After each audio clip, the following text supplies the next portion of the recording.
इश्क दी गली विचों कोई कोई लगदा इश्क दी गली विचों कोई कोई लगदा खाली दिल भी नी जान भी नी मंगदा खाली दिल भी नी जान भी नी मंगदा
L'art occidental et le progrès de la science. L'évolution de l'art occidental ne peut pas être examinée, indépendamment, de l'évolution de la société et de la science occidentale dans son ensemble. L'expression artistique est toujours plus qu'un simple reflet de la réalité extérieure, de la réalité apparente du monde des objets et des êtres fréquentés par l'artiste, qui décide d'en faire les sujets et objets de ses œuvres. À des degrés et niveaux différents, elle est toujours le reflet de la réalité intérieure de leurs auteurs, que l'aspiration de l'œuvre cherche à pénétrer et à rendre accessible, si ce n'est pas compréhensible, pour ceux qui se montrent sensibles et réceptifs à leur message. La science occidentale moderne a prouvé depuis bien longtemps que l'apparente densité de la matière n'est qu'illusion. Elle a confirmé ce que la science orientale, révélée et transmise dans les plus anciennes écritures spirituelles et religieuses de l'humanité, a compris et enseigne depuis des millénaires. L'espace entre les atomes est immense et bien plus grande que celle prise par les atomes eux-mêmes. Et même les atomes, considérés pendant longtemps comme les plus petits éléments solides de la matière, se sont révélés au regard des microscopes les plus puissants comme étant constitués d'énergie plutôt que d'une masse opaque et inerte, traversée et chargée d'une énergie d'origine cosmique qui circule en eux et bien au-delà de leurs frontières. L'artiste écrivain, musicien, sculpteur, comédien, acteur ou peintre peut tout à fait ne pas tenir compte du progrès de la science. Mais comment ces œuvres pourraient-elles devenir autre chose que le reflet de leur ignorance ?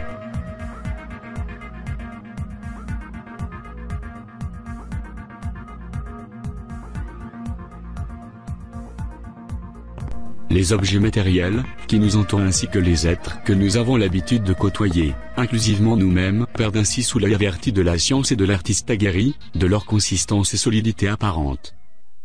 À la place d'un semblant d'éternité fidèlement capté sur la toile du peintre académique d'une époque révolue, surgit la peur de la mort et de la solitude, l'angoisse de l'inconnu et du vide. Dans l'étendue désertique de l'art contemporain, et ce qui était repère solide et certitude de la naïveté ou de la foi, devient pure illusion, expression fugitive d'une réalité éphémère, qui avance inéluctablement vers sa propre destruction et déchéance en ne laissant clouer, le regard hagard, derrière, sur les roues du destin.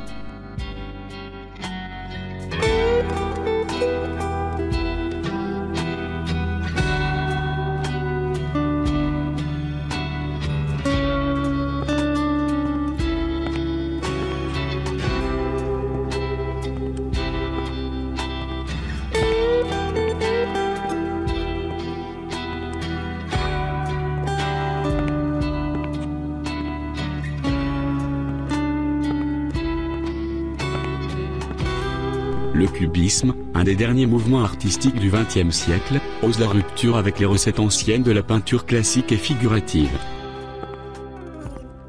Plus qu'un mouvement d'art innovant et réformateur, il se veut révolutionnaire, visionnaire et fondateur d'un art contemporain, en parfaite équation avec les prémices de son temps et de son époque. Le moins qu'on puisse dire sur le cubisme, notamment celui revendiqué par son père fondateur autoproclamé, Pablo Picasso, c'est qu'il est ambitieux. Il s'est donné l'objectif de percer le mystère du réel au-delà des frontières du monde visible, et de révéler la vérité qui se cache derrière les apparences trompeuses du réel.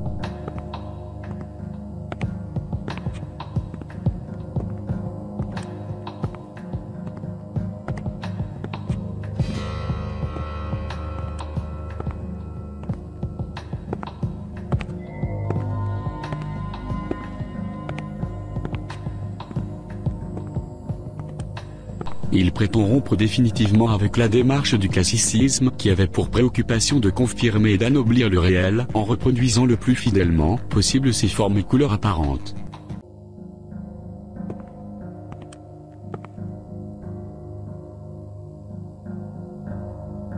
Son inspiration semble revêtir un caractère quasi religieux, libérer l'homme et son imagination des chaînes du réel, auquel il se trouve attaché pour le relier aux sources du réel et sa propre nature de laquelle il s'est aliéné.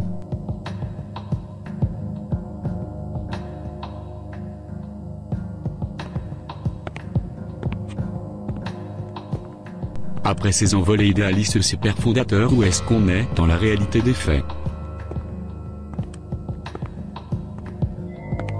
Est-ce que leurs promesses ont pu être tenues et suivies par des actes?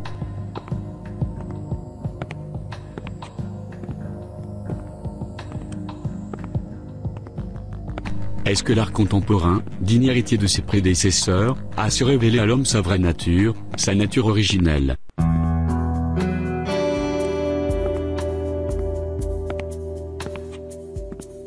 Ainsi que les mécanismes et les mobiles cachés de la réalité qui l'entourent pour le réconcilier avec celle-ci et le rendre apte à vivre enfin en harmonie avec elle et avec lui-même.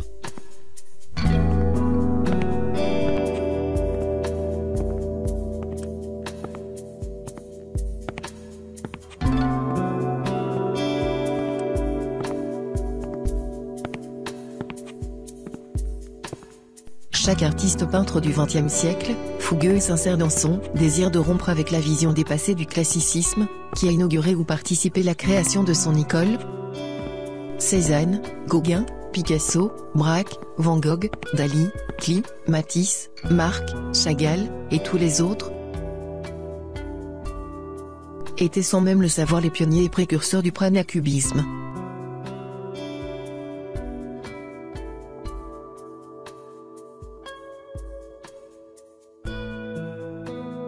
Ils ont tous apporté, chacun à sa manière, leur petite ou grande contribution à la construction de son édifice.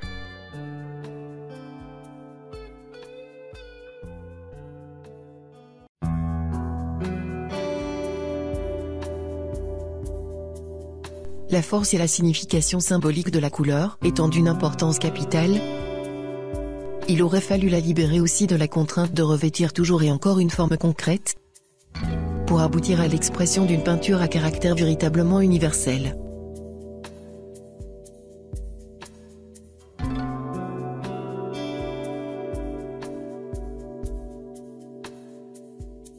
Ce que ses précurseurs n'ont pas osé ou su entrevoir, le prana-cubisme l'a fait.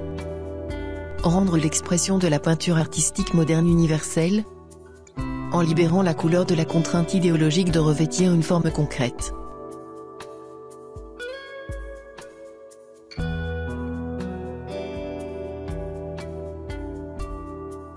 L'handicap conceptuel principal du cubisme traditionnel est bel et bien son incapacité à se libérer entièrement du dictat et du poids suggestif des formes et des objets, qu'il continue à emprunter de la réalité visible. Au lieu de les affranchir de leur signification établie, il se contente de confiner et revêtir les formes extérieures du réel, après les avoir déstructurées, de couches de couleurs monochromes qui rappellent et maintiennent leur signification originaire.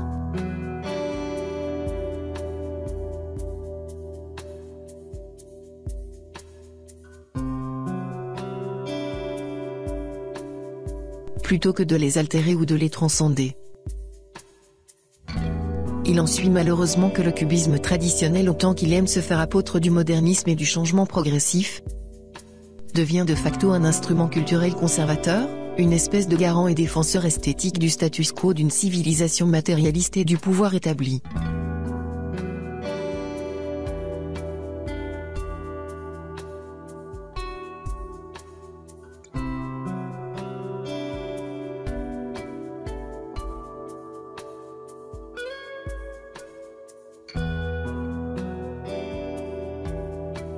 Les écritures fondatrices du hindouisme, les Védas, enseignent que prana est énergie,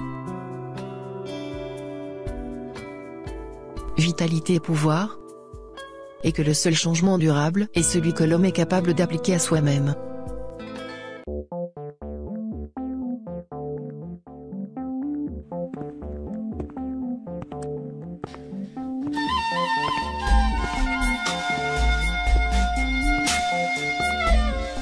Prana est le fondement et l'essence de toute vie, l'énergie et la vitalité qui emplissent l'univers, et il circule dans tout ce qui existe.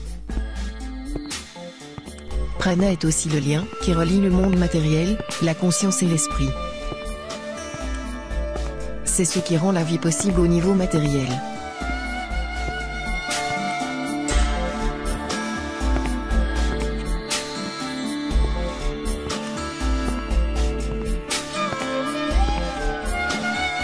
Prana régule toutes les fonctions physiques, par exemple la respiration, l'apport d'oxygène, la circulation sanguine, la digestion, l'élimination et bien plus.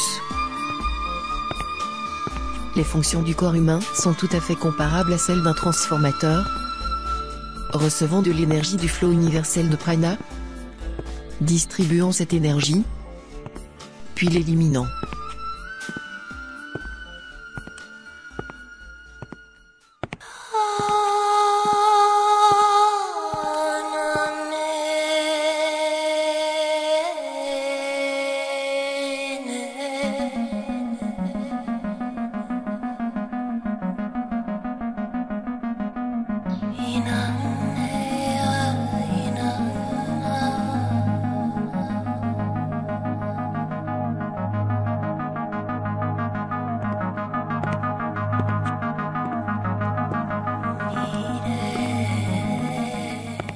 Lorsque nous développons la capacité de contrôler le prana, nous gagnons harmonie et santé, au niveau du corps comme de l'esprit.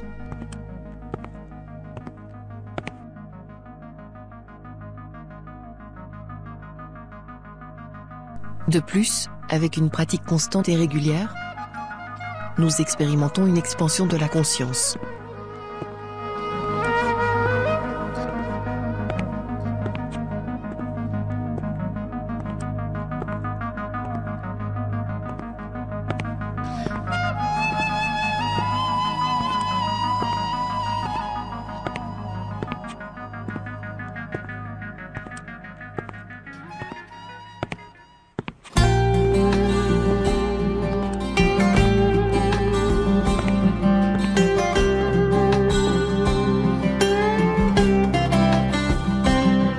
Le prana est inodore et incolore. Il ne peut donc pas être représenté par une image ou une illustration. Par contre,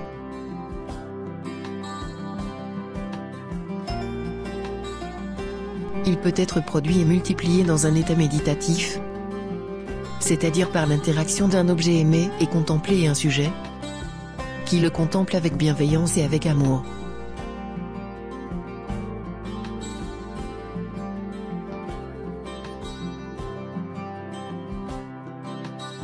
Si l'objectif esthétique, et non pas commercial du cubisme, était de faire fonctionner notre imagination, l'objectif d'une peinture prana-cubiste est de servir de support de contemplation, pour rééquilibrer, voire recharger son aura.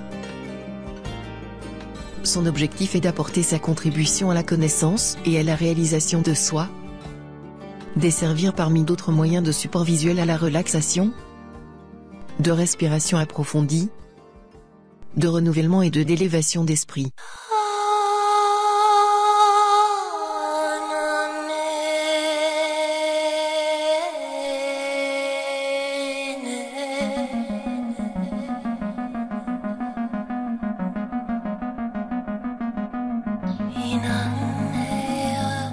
Quels sont les moyens stylistiques et les méthodes de composition concrètes mis en œuvre pour atteindre cet objectif dans le cadre de la création et de la contemplation d'une œuvre pranacubiste?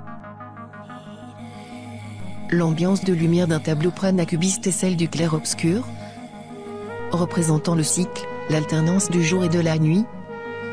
Les couleurs sont à la fois vives et nuancées, soutenues et retenues par des zones d'ombre et de repos, issues de toute la palette de l'arc-en-ciel, avec une couleur prédominante pour chaque tableau, qui fait appel à un état d'âme et un état d'esprit particulier. Le sens symbolique des couleurs est étroitement lié à la force vitale particulière qu'elles représentent et dont elles sont une expression esthétique et symbolique. L'ocre et le brun représentent la terre, le pragmatisme, la recherche du confort, du bien matériel, la sécurité. Le vert représente le monde végétal, mais également l'équilibre et la paix intérieure.